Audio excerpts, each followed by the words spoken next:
Hey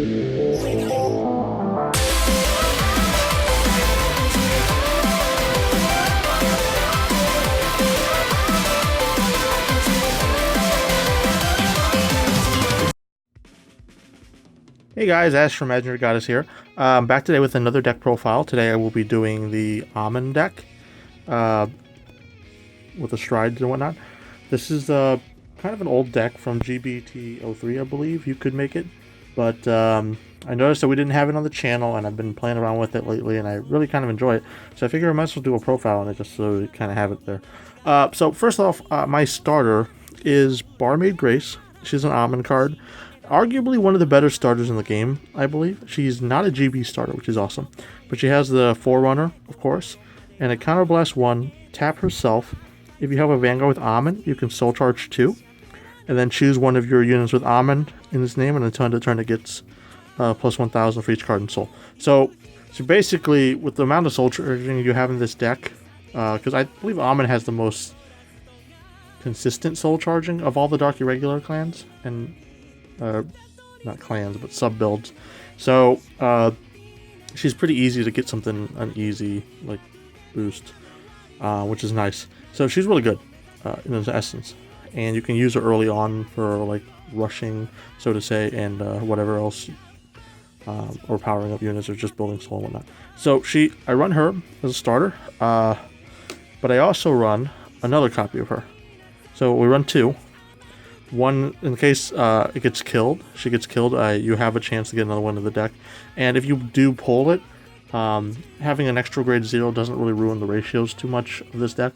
And it's really nice in that she's actually really good. As long as she can make like a trigger hit numbers late enough in the game. So I run two of her. So that. Then into the triggers, I run 4 heals. This is the Amon heal. Heal's trick. She's not really anything special. I guess Amon is full of a lot of little succubi girls and whatnot. So for her, this. Then I run. I think I dropped my card somewhere, but 2 Hysteric Shirley. She's a draw trigger. The draw is really nice, but she's mainly there so that you can do extra soul charges if you need to, because she'll soul charge herself and then give you another one if you have a Dark Irregular Vanguard. So she's really good in that sense, and extra cards in hand are always nice. Then I move into the other triggers, which pretty given. I run 4 Dark Knights of Nightmareland. He can go into Soul, and then something gets plus 3k. Dark Irregular, of course. So he's nice in that aspect, in that you can get another card in Soul, but then he can give things a little boost too, in case you need it. But here's that. You really won't use him that much though, but yeah. And then I run 4 Amon Follower.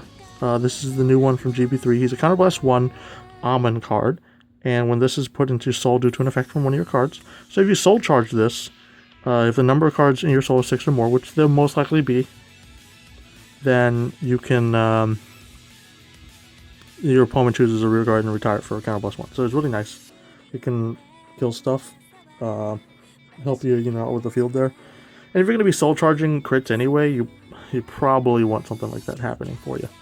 Then I run 2 of Amon's Cruel Hand. This could be Historic Shirley's if you want, but I wanted more Amon cards, and because you have a chance of soul charging so many of your crits, you want to be able to crit them, because you're going to hit for really high numbers anyway.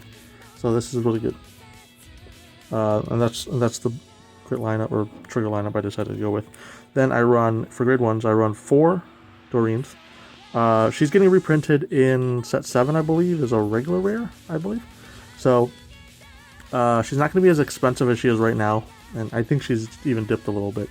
But she's during your main phase, when a card is put into Soul, if you have a Dark Irregular's Vanguard, she gets plus 3. So she can get insane numbers. In fact, one of the things that you can do in this build is, because you're going to be using Barmaid probably every turn, as long as they don't kill Barmaid, she is pretty much going to be a 12k booster or attacker every turn, regardless. For as long as the game lasts, ideally. But so for those, I run 2 Succubi of Pure Love. It is the Stride enabler. It's just mainly there to enable Stride. Nothing too special there, and really you can switch this out if you want, but I found that with all the soul charging you do, you'd want to have a few cards in so you can Stride. I wouldn't say this is a Stride deck, but you do want to Stride. Then I run 4 Vlad Specula. This can be Flag Breaker, but I needed more Amon cards. I found that I needed more when I was playing around. That I always needed more Amon, whether to ride or whatever. So and I wanted to protect Doreens sometimes. So this is good for that. But if you find when you're playing this build or this deck in general that you run out of Counterblast, then I would run Flag Breakers. Though that means that you can't protect things like your Barmaid or your Doreens or whatnot. So that's why I run those. And then my final grade 1, I run 4 Hell's Deal. This is the Amon when he's placed on rear. If you have a Vanguard with Amon, she can soul charge 2. She's really good, and just extra soul charging, make sure Doreens are bigger, and so on. So that's part of your soul charging engine. Then into grade 2s, I run 3 Hell's Nail. It's another Amon card. She's a Counterblast 1 card with Amon in its name. When this attacks a Vanguard, so it doesn't have to hit or anything. When it attacks, you can Counterblast 1 to Soul Charge 3. Pretty amazing. Sadly, it doesn't proc Doreen because Doreen's main phase, but it does let you get some crazy shenanigans in. If in terms of getting your souls up and whatnot. So it is useful there. So I run 3 of those, then I run 3 Ron Grinlin, again another Amon card. It's a 12k attacker, essentially, if you have an Amon. Good for rushing, I guess good for attacking. It's just kind of generic, but there's not a lot of choices that I would like better, and plus he's Amon, so. Then I run, finally, for grade 2s, I run 4 Hell's Draw. Basically just like the grade 1, she is a 9k that when you place her on rear, if you have a Vanguard Amon, you can soul charge 2. Again, really good, pumps up the Doreens and whatnot, and she is, I guess, another grade 2. So you see that I only run about 10 grade 2s, so really, the normal ratio would be like 11 to 12, so you're not really missing too hard on that.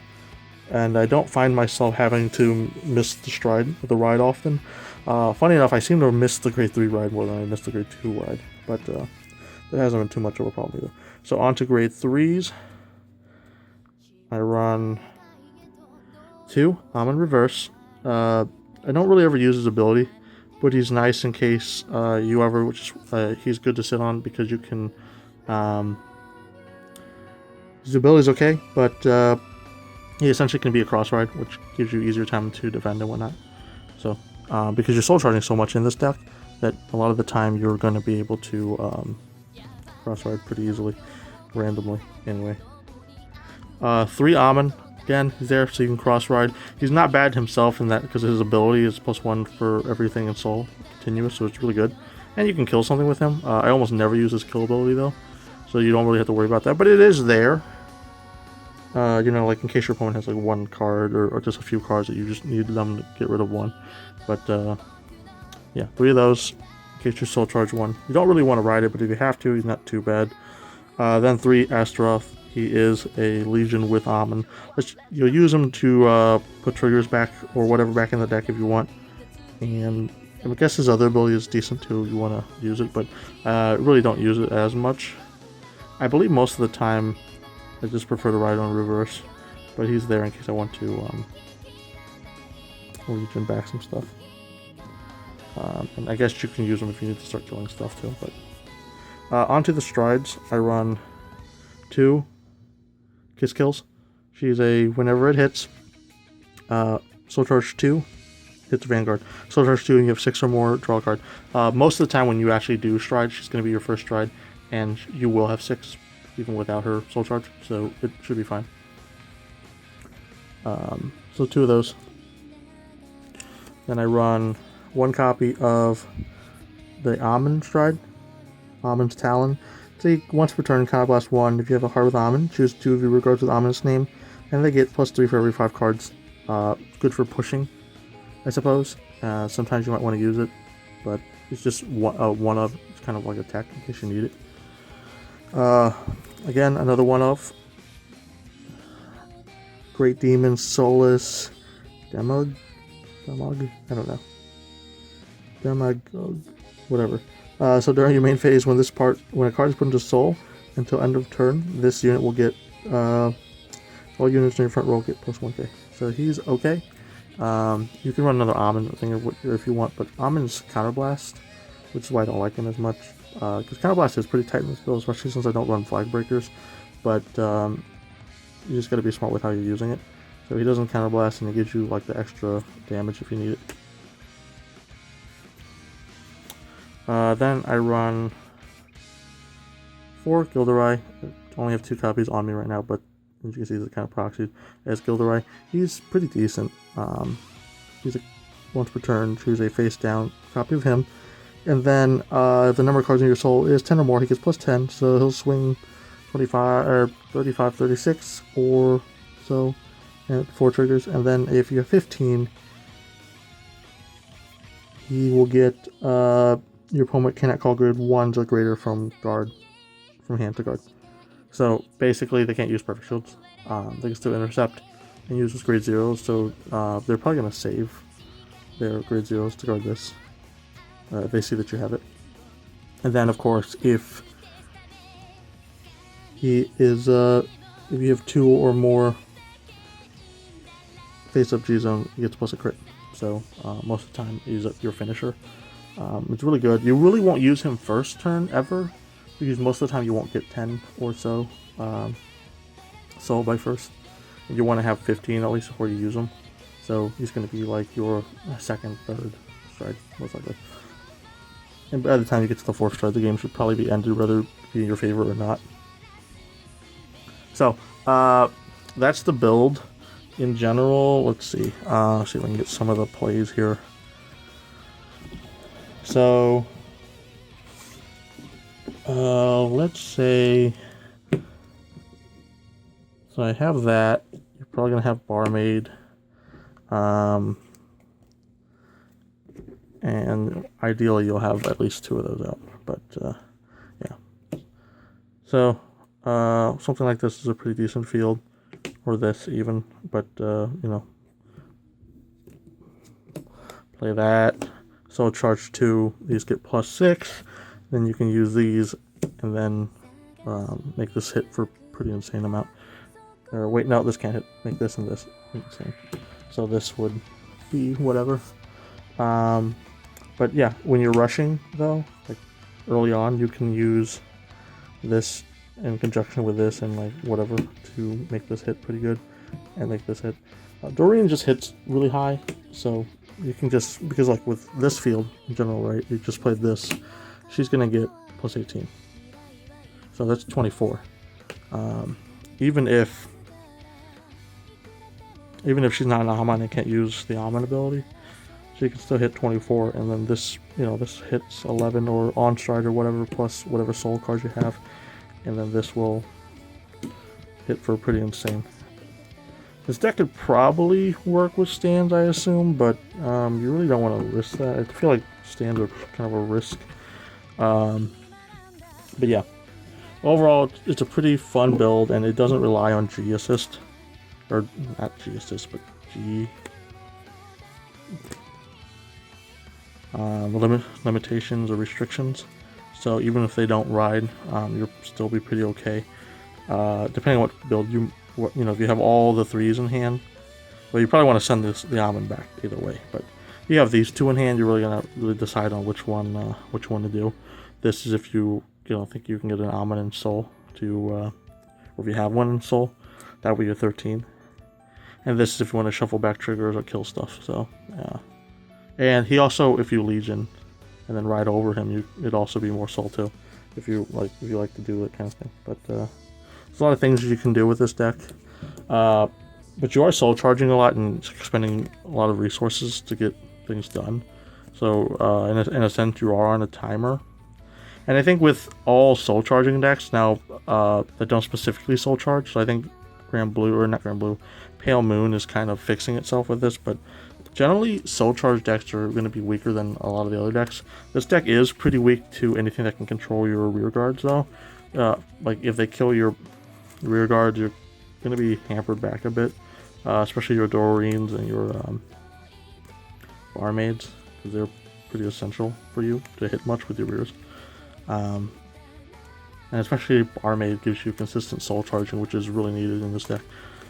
If you don't play the Amon grade 1 and 2 and whatnot. This thing, I don't really use them a lot, surprisingly, but I usually like to save my Soul Blast, or Counter Blast. But overall, yeah, that's my build. It's been Ash from Magic, guys. Please like, comment, and subscribe. So let me know what you think, and I'll catch you all next time.